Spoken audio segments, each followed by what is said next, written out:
Perhaps the largest employer of illegal workers is the federal government. 13 investigators discovered that millions of illegal immigrants are getting bigger tax refunds than you are. And it's all because of a massive tax loophole that costs billions, and you're paying for it. Very serious. It could change the whole complexion of an election. 2 election supervisors take action tonight after an NBC2 investigation uncovers flawed record-keeping and human error, allowing people who are not citizens of the United States to vote. Milk, bread. By the 3rd week of the month, Maritza Nelson's $240 in food stamps has run out, leaving her $9 in cash and 7 people to feed. Zero on the food stamp and $4 in child support. That's what I got. Yet the 50-year-old single mother who entered the U.S. by swimming across the Rio Grande has government-funded housing, medication, and $700 a month in Social Security. She's been on assistance for 20 years and wants others to know that help is available. When you really, really need it, go look for help before it's too late. That message is heard in Florida, for full Medicaid, where expert navigators now help clients apply online for multiple federal aid programs at the same time. And what's your marital status? The goal of the recruiters, who say they are privately funded, is to increase federal aid to Florida by $1 billion a year.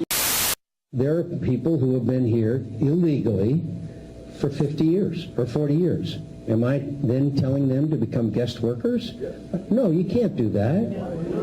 Why can't you do that? Because we're a Judeo-Christian principled nation. That's why you can't do that. Now, again, we just have a difference of opinion. A crisis unfolding on the southern border as thousands of illegal unaccompanied children are flowing into the United States. Republican Senator Jeff Sessions says the Obama administration is to blame for what you're seeing in these pictures. The Washington Times saying that Immigration and Customs Enforcement released 36,000 who were in the process of being deported, included among them 116 who had been already convicted of murder, thousands convicted for drunken driving, and others reportedly convicted of sex crimes. Why do you think they're doing this? I mean, do you think it's simply politics? Because I presume that nobody wants to put people who we think are criminals, who are violent criminals, back on the street. You would hope not. And what has happened, here's what they did. They never called the police chief in my county. They never called me as a sheriff. And now hundreds, literally illegals, that a lot of them weren't even arrested in my county, but up in Metro Phoenix, they're incarcerated in prison in my county. And now they're releasing them, opening up the doors, and they're out on the streets. Now to this new report that's being called a, quote, large-scale abuse of authority by the administration. Nearly 68,000 illegal immigrants with criminal records have been released.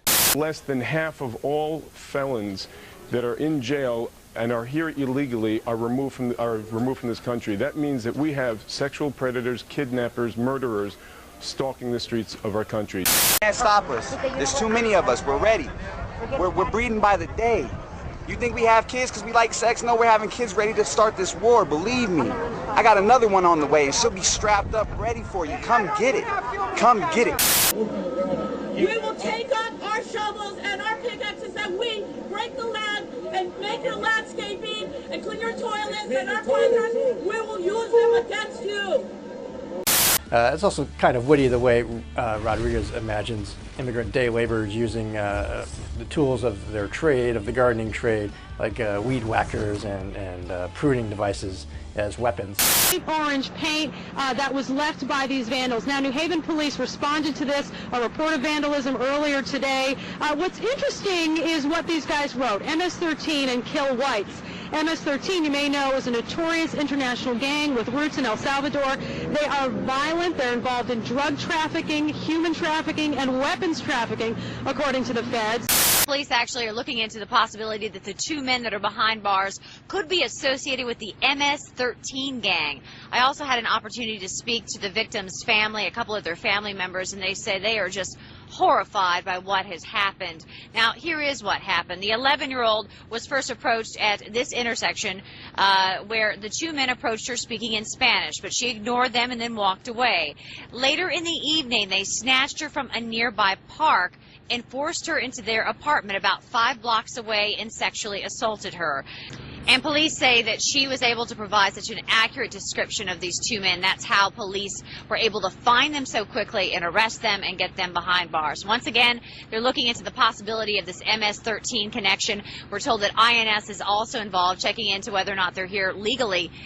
Well, it was road rage that led to a triple murder, and police say the suspect should have been deported years ago.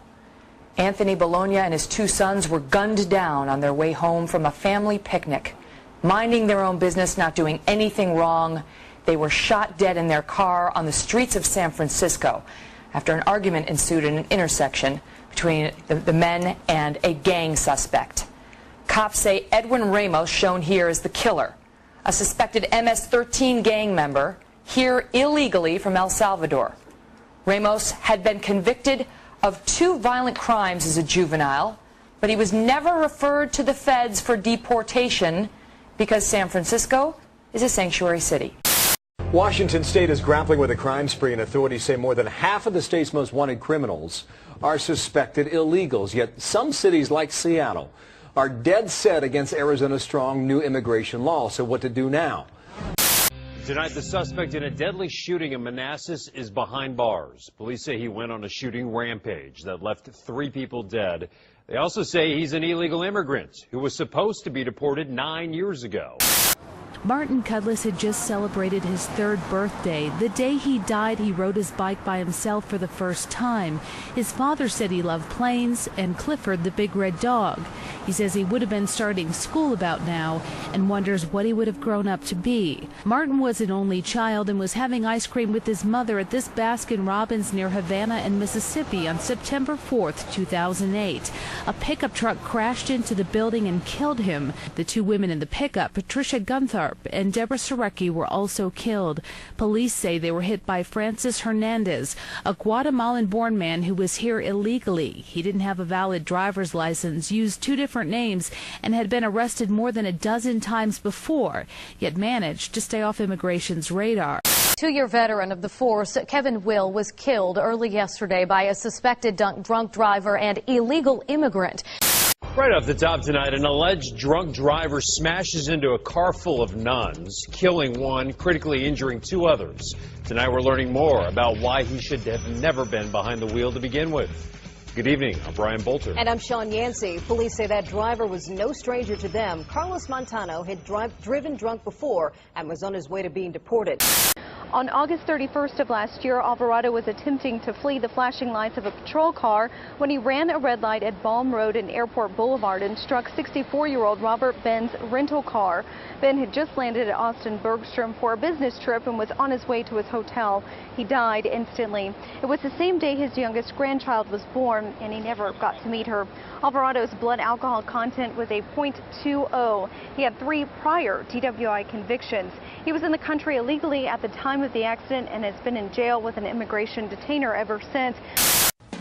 We have more tough questions this afternoon about how this man was able to fool Gwinnett County officials into believing he was here legally. We first told you yesterday the Gwinnett County Sheriff's Department admits it made mistakes in the case of Ivan Gonzalez. He was here illegally, but he managed to trick the system and get out of jail twice. The last time just days before he's accused of killing 3 children. Now today we learned that another state agency may have also dropped the ball in this case. An illegal immigrant is in jail tonight for the kidnapping and sexual abuse of a 13-year-old girl who law enforcement says he knew. Investigators say it happened in Fayette County, but they also say 4 more victims are in neighboring Winneshiek County. The man in jail is 23-year-old Rodrigo Sandoval Estrada, a man who's been living in the town of Ashen with a fake identity. 2 men are being held in the Travis County Jail tonight, arrested for the aggravated sexual assault of a child. And we want to warn you, the details of this story are graphic and might not be appropriate for younger viewers. Fox 7's Alex Villarreal joins us live in the studio with the latest. Alex? Loriana, the bond for the suspects is $30,000 each, plus an immigration detainer. An arrest warrant has been issued for Alberto Suarez. Investigators say he is the man who approached the victim who was sitting at that bus stop, grabbed her, dragged her all the way over here between the SEPTA truck and that building, and allegedly raped her. Police say Alberto Suarez is the man captured on surveillance video, pantless and running from 8th and Race after a brutal sexual assault. We know that he was in the city for a short period of time, no more than a couple of months. Investigators say Suarez left his pants at the crime scene along with a wallet and a Mexican ID inside with the name Dario Lopez. But police soon learned it was a fake. Well, disturbing is right. 6 men are now charged with first-degree rape for what allegedly happened in this home. We are told by even a veteran detective what the 30-year-old woman endured here was just horrific. As alleged, she was held against her will and raped by as many as 8 different men. It's an absolute tragedy that someone would be subjected to this kind of abuse. I mean, it's unbelievable that someone could take advantage of a person in this manner. So far, these 6 men, ranging in age from 18 to 28, have been charged, but police say they are looking for more. This man, 37-year-old Guadalupe Gutierrez Juarez.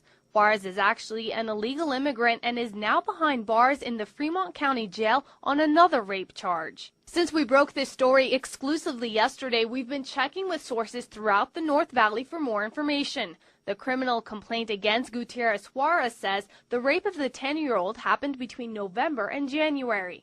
As we told you last night, the girl gave birth at Madison Memorial this weekend, and both mother and child are doing well. K2 News has confirmed the 2 men accused of murdering a teenage girl in Milwaukee are in the United States illegally.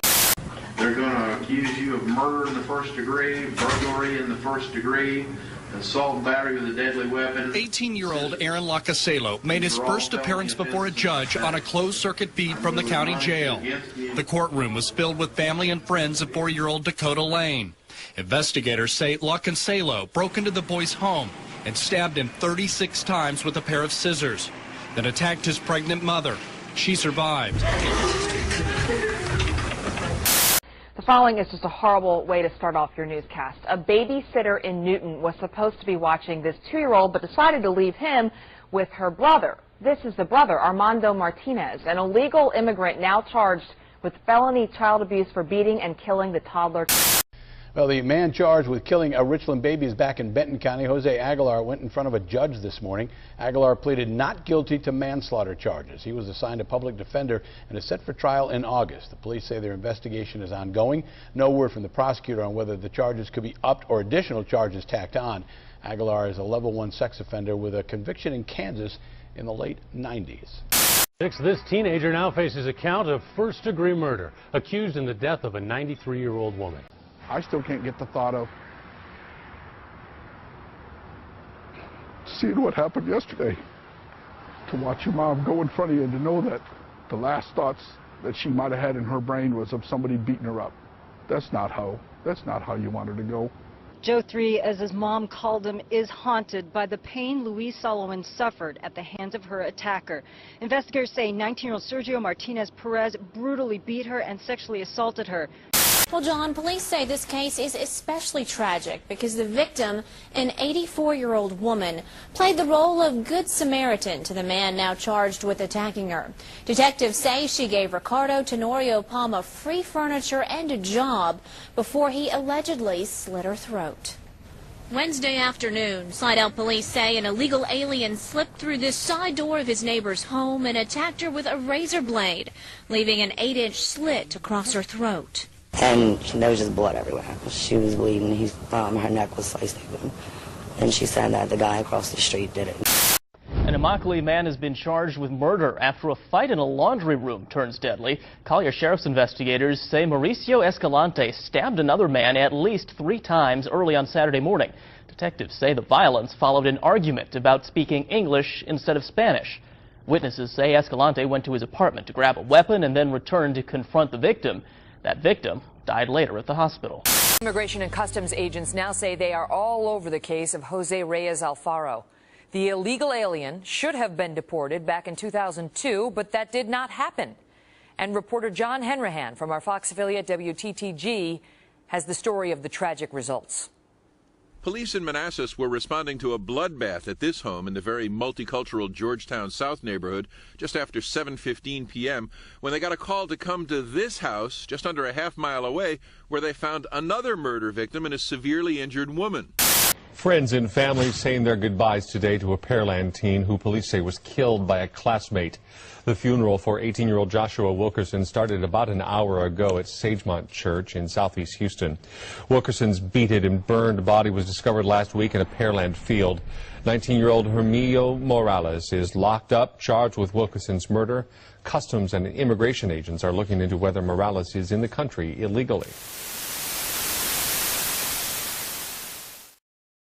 AJC has always worked on the premise that as a minority, our security, our strength, our well-being in America is interdependent with those of other minorities. This is a Jewish issue. This is a Jewish issue.